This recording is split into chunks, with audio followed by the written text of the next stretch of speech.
Hello, madlang people! Mabuhay! Hello guys, hello everyone. It's me again, Belesima. At patungo tayo ngayon sa isang bukid. Napakalayong bukid guys. Distansya, super distansya sa aming lugar para magbigay ng tulong sa mga taong mahihirap at hindi masyadong nakakuha ng mga blessings sa buhay. Una sa lahat, gusto ko lang magpasalamat sa lahat ng mga tumutulong sa akin, yung mga nakakakita ng mga videos ko, sa mga nagla-like, nag-share, nagko-comment at nagre-react, sa mga nagtatapos na mga videos ko guys, sa papanood ninyo guys. Marami tayong natutulungan dahil every month may nakukuha tayong blessings at yun ay pinapamahagi natin sa mga iba't ibang tao na mas mga nangangailangan. Gusto ko lang magpasalamat doon sa mga sponsors ko at mga tumutulong sa akin, lalong-lalo na sa mga bilihin at binibili natin para sa mga ibinibigay natin. Katulad nito guys, isang barangay na napakalayo, as in sobrang layo niya, tapos mga nasa 10 bahay sila or nasa 12 ata guys. So ayan, yung mga binibigay natin ay bigas at mga damit. O ayan, sa maliit na tulong ay napakalaki na ng pagbabago at kasiyahan na inaibibigay natin, at nagpapasalamat ako doon kay Ma'am Clotty Isay, kay Ma'am Jinsky Tan, sa lahat ng mga tumutulong sa akin. Maraming salamat po sa inyo at napakalaking tulong na po na ibinibigay natin sa mga kababayan nating mas nangangailangan at napapatawid natin ang kanilang pang-araw-araw. Kung nakikita ninyo guys, sila ay mga wala pong trabaho at hindi po nabibigyan ng blessings dahil nasa bundok po sila, as in super ang layo na ng mga barangay nila ito. Tapos kung nakikita ninyo, ang mga bata ay walang mga sapatos or tsinelas dahil hindi nila mabili ang mga tsinelas. Dahil mas uunahin nila ang kanilang pagkain or pambigas at pangulam. O, yan si nanay ay napakalaking tulong daw sa kanila yung naibigay natin. At alam nyo ba guys, dahil sa narinig ko ng mga kwento nila na hindi sila nabibigyan ng mga blessings dito dahil nga wala masyadong nakatingin sa kanila. Wala rin silang mga patubig dito guys. Alam niyo ba na pupunta muna sila ng ibang baryo or mga sapa na 1 kilometer pa daw ang kanilang lalakarin para makakuha lang ng tubig. So ganyan siya kalayo at ganyan kahirap ang kanilang buhay. Baka iisipin ninyo guys na dahil mga tamad sila or hindi lang sila nagtatrabaho. Hindi po, dahil sila naman po ay nagsasaka, pero yun lang po ay hindi po sila tulad natin na marami ang blessings. So sana po ay maintindihan nyo na meron talagang hindi nabibigyan ng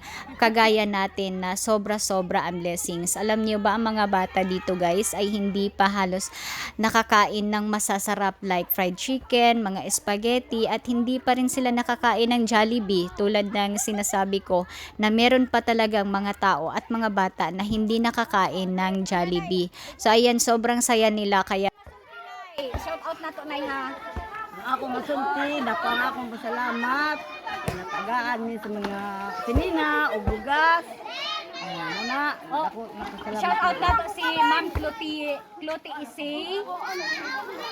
Clotty Isay. Oh, ali. Oh, pasalamat na, pasalamat. Pasalamat ma'am kay nag-abot mo dire sa amuang na ay bugas na ako'y mga sinina. Ulay among mga sinina. Ulay among sinina. Salamat Ma'am Clotty Isay. So, among pasalamat ba? Kayo. Nakaninaw ko na ako nga sunod nga anak ko. Tutro ka ng... So, unsa may manuktok ka sa ilaha, unsa may imuhang gusto. Mag-request na daan kay Basim di ay. Di ako gusto. Tutrohan mi. Sa mga sinina. Isa pa. Ay, sa sinina, daghan patag sinina dito. Mga bugas, mga sulan, ganggod. Nga na kayo ipang mga magulay. Grocery. Oh, kana. Labi na, trisbe o kape. Anong kapidigid na magyaan. Ngayo sila og chinilas. Oh. Mga yung sinilas. Mga yung sinilas. Kaya wala yung sinilas. Bakit si Siminto sa eskwelahan may mga suot. Sige, may napaman tayo second round. Oy, ang itagog ngipon ni nahatagan.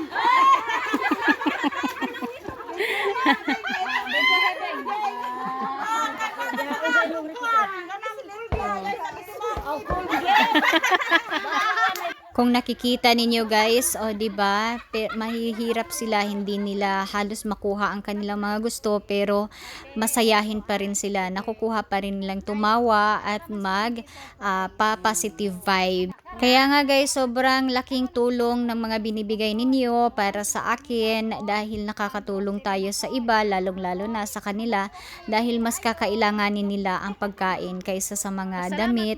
Kasi nga tinatanong ko sila kung ano ba ang mas pipiliin niyo, yung tsinelas, sapatos or pagkain. Ang sagot naman nila ay mas mabuti na daw pagkain kaysa doon kasi sanay naman sila na walang tsinelas, wala masyadong damit at mas kailangan nila yung pang-araw-araw na pagkain, lalong-lalo na sa mga bata.